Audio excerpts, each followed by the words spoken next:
car since '83. I'm busting fools and teaching schools, sharing tools and breaking rules. Who's your Danny? They say it's me, breaking it down for all to see. Keep it simple, keep it clear. The status quo is all I fear. Hey Hunter, what's going on? Hey Danny, how you doing? I'm doing great. Thank you so much for being on the Who's Your Danny show.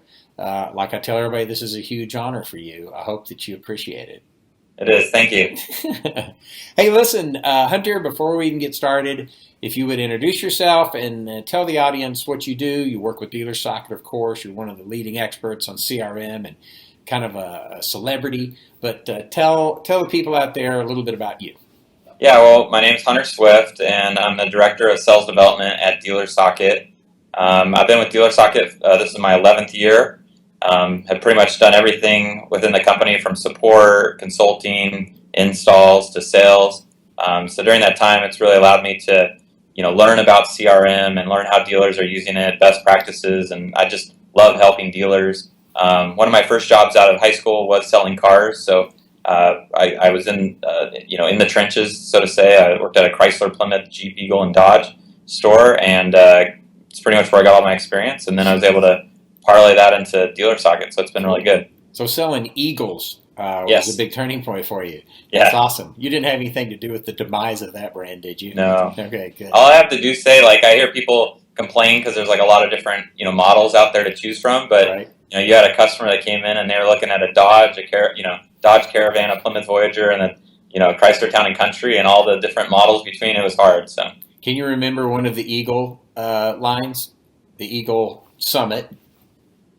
What was another Eagle? They had a funky looking wagon. Oh, the Talon was kind of cool. Yeah, we sold a lot of those. That was a Mitsubishi Eclipse, wasn't it? Yeah. Yeah.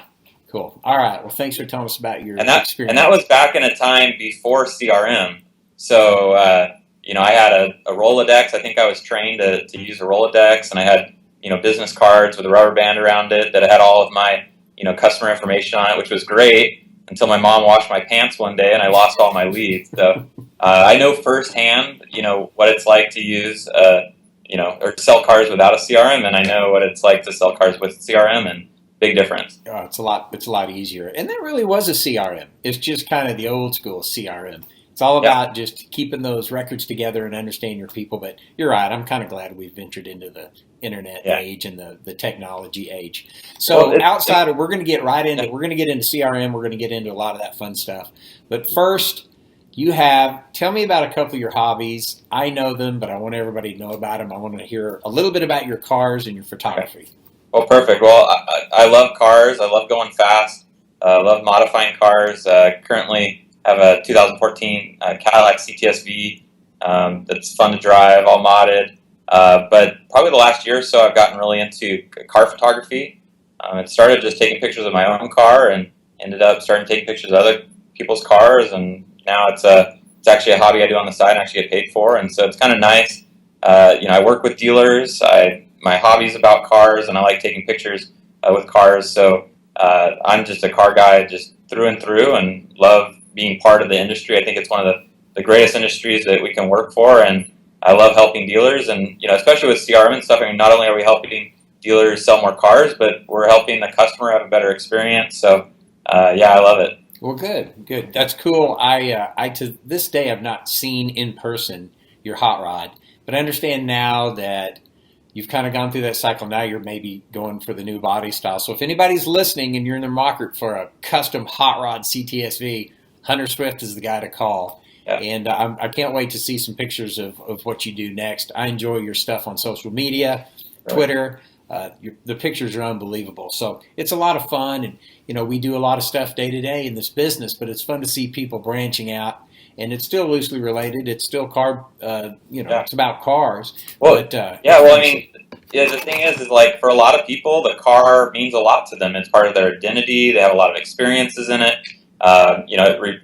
It's almost as important as the dinner table, right, with the family. And, if we can tie into that kind of emotional connection more with our customers, it's only going to help us. I mean, this is one of the biggest decisions that most people do, and they get to do it a couple times in their lifetime. And, it's just great to be part of it. So Good.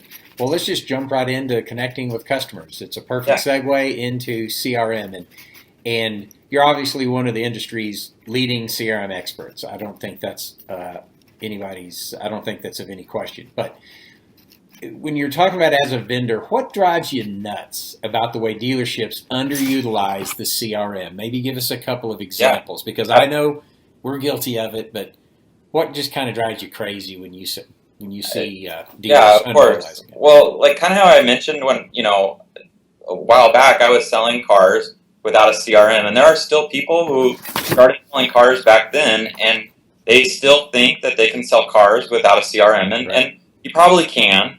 But Just not the as many. idea of the CRM is really just to help it, make it more useful. And in that example that I gave you, that my leads were washed. Well, if they were in a CRM, they wouldn't have gotten lost, or I would never have forgotten about certain things. And so I think, there's still some people that are kind of slow to embrace that it's a mandatory thing. But the other thing that kind of really bugs me is as I go to different shows, is how much dealers are focused on driving new traffic to their stores.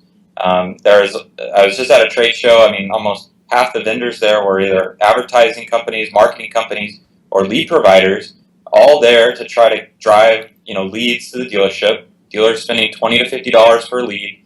They don't even have exclusivity on it. And I think we've got to the point that the dealership doesn't need any more customers. They have enough customers. The problem is they're all sitting in the CRM, and no one's ever doing anything with it. And when we wait for the customer to submit a lead, we're already competing against another dealer. It's a low gross deal. I've heard podcasts and different speakers at trade show discuss should you give price, should you not give price. Well, the issue is it's already at that point where the only way that you're going to win the customer is to lower the price, and that the dealership doesn't want to lower price. So not only are you not making any money on it, but it's actually affecting the CSI. And so if you focus, and this bugs me because dealers for some reason haven't been able to make this adjustment, is instead of being reactive, it's about being proactive, looking at your data, creating these data mining campaigns, and trying to find specific customers and proactively reaching out to those customers. We know what vehicle they own, we know how much miles that they're on, what their trade-in value is, we know what bank programs they qualify for, any manufacturer incentives, we know their equity, their bank payment. We have all this data, and then we can create this perfect deal, reach out to the customer, and the customer is surprised that you're even reaching out to them. And you have a high CSI customer, you have a high gross customer, and it's your data. They already know where you are. I mean, the customer's done something with you. So that's probably my biggest kind of thing that bugs me, is that they're kind of sitting on this huge opportunity, and they're just not utilizing it to their potential. Yeah. And it's just going to require some change, because majority of the people, they're still standing on the corner of the dealership waiting for that next up or that next lead to come in. And it's going to take some time of actually getting into the tool and saying, okay, where can I find that next customer? So that's one thing, that kind of bugs me. Let's stay there. We're going to go back to another thing that bugs you, but I want to stay on that train of thought for a second, because explain, if you don't mind, to the listeners, when I talk about a life cycle, when we need to understand the life cycle of a customer, what you're telling me is it's much more expensive, much more cumbersome, and much less effective to go try to conquest and pull people to your dealership when the people that are already doing business with you, that's just a lot easier to sell. And that's not revolutionary, but it's just like anything else when it comes to training. We know these things, and the data backs it up 100%. But for some reason, we turn a blind eye to it. And so we spend all of our time, like you said, on these lead providers, or going out and bringing in these new customers. And then maybe on the back burner, we're going to have this equity mining. We're going to do that too. And what you're saying is it should be reversed. Exactly. And I saw something that was pretty interesting. Retention's near and dear to my heart as well. I just recently did a workshop called Retention Deficit Disorder. But it was saying that a conquested customer, or a new customer, will close anywhere from about 5 to 20%. But a customer that you have done business with, or that you are bringing in, that is, they're you're inside their life cycle, closes at 60% plus. Okay. And in addition to that, a 2 or 3% increase in retention can be the same as reducing your overall expenditures by up to 10%. Tell me Tell me your thoughts on that. Yeah, no, our data shows the same thing. Yeah. And that's why, to me, it's kind of like a no-brainer, but yet, they're still focusing on this. I mean, look at just the information that you get on a lead. You're lucky if there's even a phone number on it. Right. But I've got all the data in the CRM. And the other thing is, even if this customer has experienced, my dealership, and maybe we didn't sell them a car, or maybe they didn't even have a great experience, but if I proactively reach out to them and try to repair that, or try to sell why they should do business with me, you're going to earn that customer, and they're actually going to be a better customer than just if they had just submitted a lead. Right. And so, and I think a lot of times too is even with relationships. I mean, we feel like sometimes we have this great relationship with a customer, and then maybe they don't buy from us, and we forget sometimes is maybe they just didn't buy for us because of the price or maybe the color of the vehicle, but we had a great relationship with that customer. Right. And so a lot of times we just move them to lost and we never talk to them again. But if we continue to build on that relationship, the data shows that, a lot of people buy more than one vehicle in their household. You got kids that are turning 16, 17, 18 that need cars. You got friends and referrals. These are still people who had nothing other than great to say to you about you, mm-hmm. but ended up buying it, somewhere else. Right. And that's not even counting about service. Right. I found out they bought a deal, the car down the street. Well, I can still service that vehicle. And so, you really have to realize that once they become your customers, and that means that they either visited the store, submitted a lead, or called, that's your customer, and you have the opportunity to continue to market for sales and service and for additional vehicles. Right. So it's not just a one and done, try to sell a lead, and if I don't, then I forget about it. And unfortunately, a lot of dealers, that they do that with their customers. Right. Okay, that's terrific. Now let's think of another thing that you think maybe dealerships are missing the boat on, and let's gear towards management, maybe sales managers or some kind of supervisory capacity. What are some things that people are missing with CRMs? Yeah, well, one, we kind of talked about just use, right? The lowest denominator is the salespeople, right? They're the ones that are often the ones that don't use the CRM. They're not inputting the customer. They're not putting correct data, and a lot of that comes because of the sales managers. The sales manager's not involved. He's not making sure that things are getting done. And so the day-to-day kind of life of a sales manager in a CRM should be kind of on top of making sure that what they see is actually getting put into the CRM. So if I see a sales rep take an up, well, I should just double-check and make sure that up actually got put into the system. I need to look at their kind of daily work plans and see what their expectations are during the day. So if I look in their work plan and they only have 2 calls for the day and maybe an appointment, well, it tells me that they probably need to do a little bit more prospecting and generating and filling up that pipeline. Right. If I see a guy that just has too much stuff to do, well, maybe he's not completing his to-dos and he has a lot of overflow from the day before. And so you got to make sure that kind of is being under control. The other thing is with the campaigns with the CRM, you have these multiple steps, right? 1 day, 3 days, 5 days, 7 days. And the reason that most CRMs have these certain, frequency is because of the efficiency. And if you're not calling somebody back when you're supposed to, well, obviously the efficiency goes down. And a perfect example is a happy birthday call. Most CRMs and dealerships are calling on that. But if that to-do is kind of in between a whole bunch of to-dos and gets missed, and you call no one's going to call the next day and wish them a happy birthday. And so you just want to make sure that they're always on top of their to-dos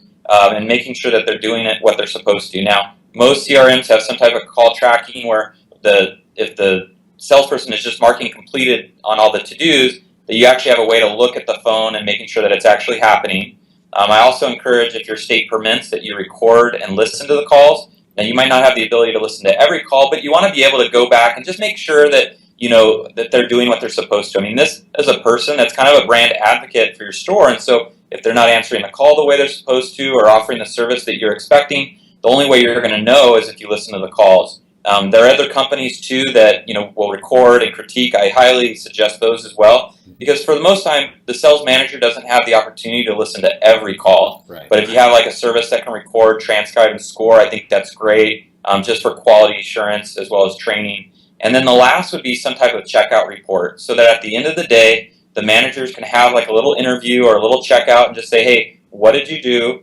Did you do everything? Did all of your ups get in the system? Did you make all your calls? And there are going to be times where they have to leave early, they got busy, and they weren't going to ever do it. But if the manager knows that and they're checking them out every day, then you know that it's not a trend and they're not, not doing what they're supposed to. So that's kind of one thing I would look at, as well as the reports. I think a lot of times we look at these reports just from a high level, but Right. look at all the way down to the salesperson and try to use the data to leverage that as a coaching opportunity. So if you see a guy that's maybe getting a lot of ups and a lot of demos, but he's not getting a lot of write-ups, well, maybe there's a coaching opportunity where he has to turn customers or introduce them to another seasoned sales rep or even the manager before that customer leaves. So that actually allows the sales manager to look like the expert, and then looking at the data and saying, okay, well, when we have our morning meetings or our weekly meetings, like what are we going to talk about? And if the dealers can, the sales managers can look at data and say, this is a particular issue, this is what we're going to talk about, now let's go out and do it. Then the next week they can look at the data and see if that improved it. So not are they just managing and selling deals, but they're actually managers and coaching, the salespeople. Well, so to kind of recap, well, I think in the mornings, with CRMs at our store, in the morning we want to see what is planned and what they're going to do. Make sure they have their day filled up, that they're executing the right plan from the morning. And we coach to climb inside the CRM after your cup of coffee and stay in it until you leave. And we're in an industry, and we're at a time in our industry where you have to stay inside the CRM. You have to depend on it. But starting them out and making sure that their day's planned properly, and then holding them accountable throughout the day. And there's no better time to attack a missed task or a mishandled phone call if you're listening to them than immediately. And you can't do that if you're not staying on top of it. Then at the end of the day, you take what you planned, what they accomplished, holding them accountable, having them check out at the end of the night. And we use your product, and we have the ability to customize that checkout sheet the way we want. We can put different things in, so it's really nice to be able to do that. And that's something we can always get better at that. And we do have people that have tasks that stack up, and sometimes we do get lax. But for the people listening, that's really great advice, especially from a sales manager standpoint. Things they can do throughout the day. And if you want to know more things like that, we'll give you some opportunities here at the end to contact Hunter, and again, he helps dealers all the time. Let's step into this. Let's look at, we know what CRMs are now, and we do know that we're underutilizing them. And only 98% of dealerships underutilize their CRM. But what are some new technologies we can underutilize in the future? So where are CRMs going? What's the next thing? I mean, give me a couple years down the road, what are we going to start seeing?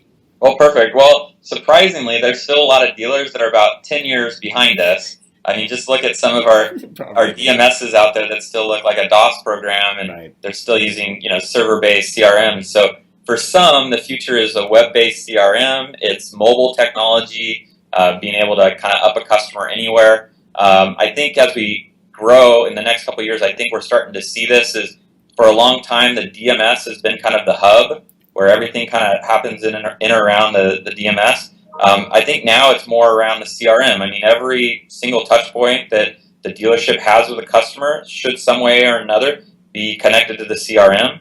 It's customer-centric. It's thinking about the customer life cycle. Some things that you're going to see in the future is more in regards to data. You're going to be able to see people marketing to customers specifically based off that data, even catering the experience, the user experience based off the data.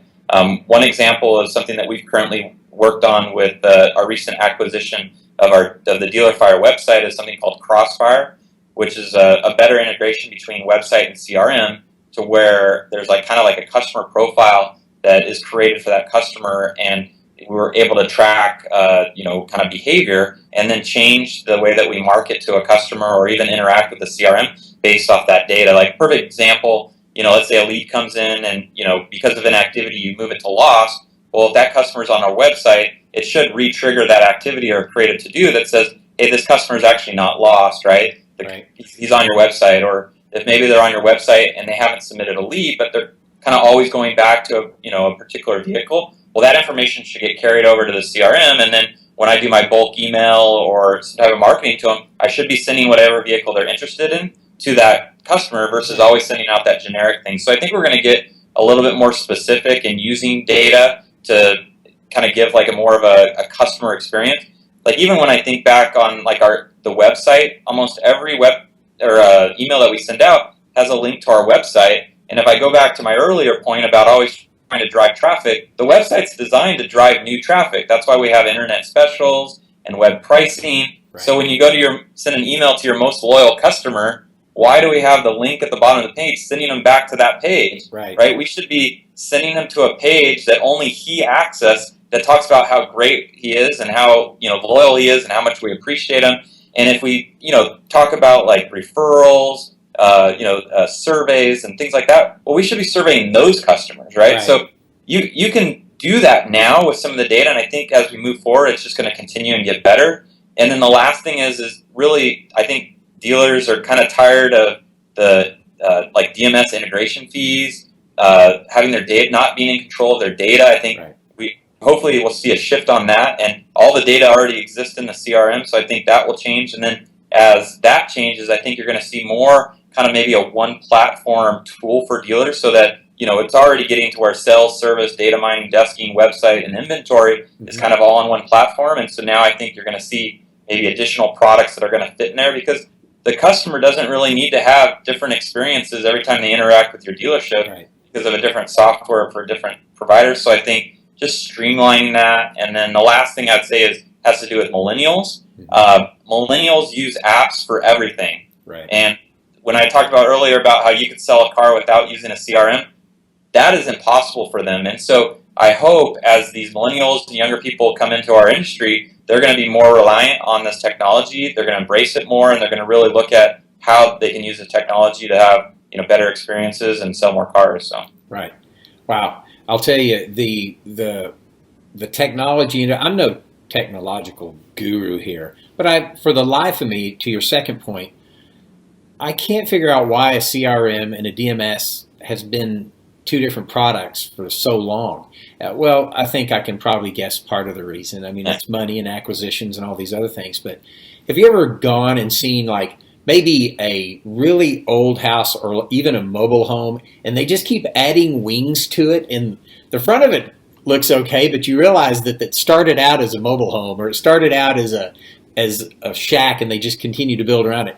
Sometimes the CRMs and DMS and some of the service applications, that's what it seems like. It's this company bought this company, so we just kind of glued them together. And then we call it seamless integration, and nothing against your company or anyone else that acquires companies right and left. But rather that it takes time and research, I understand that. But, why we have a CRM and it goes to the DMS pushes here, everything.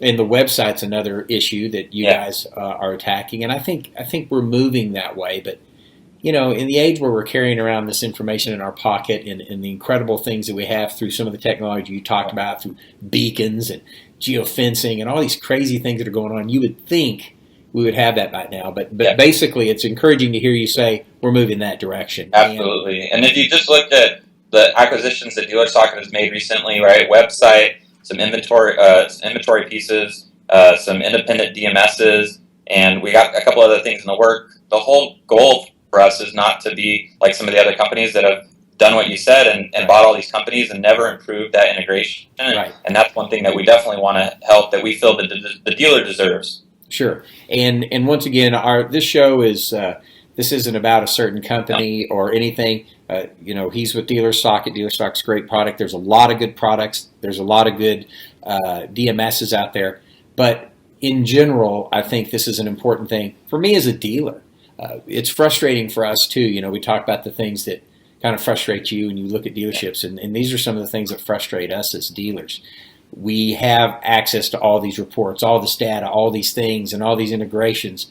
But sometimes, we want it simple too. We need to focus on selling cars, and DealerSocket, along with other leading companies, are really helping us do that. So it's kind of exciting. Hunter, man, we've run out of time. You're awesome. Hunter, you're a super great friend. I really appreciate just the things you do for our industry, and that's something that I'm trying to keep a recurring theme here is people that reach out and do things past their brand to help people and help further the industry and change kind of the way that we're perceived. And I can't tell you how much I appreciate it. Would you please tell the people how they can get a hold of you, whether it be Twitter, whatever? Yeah. Well, yeah. So if you want to send me an email, it's just hswift@dealersocket.com. My cell phone is 949-351-3036, and I'm at Hunter Swift on Twitter and Instagram. So awesome. Well, I'm telling you, you can get great information about CRMs, great information about CTSV, Cadillacs. You seem to know a lot about things with initials. Yeah. But I wish you the very, very best. Thank you so much for being on the show, and we'll talk to you soon, buddy. Yeah, thank you, man. All right, man.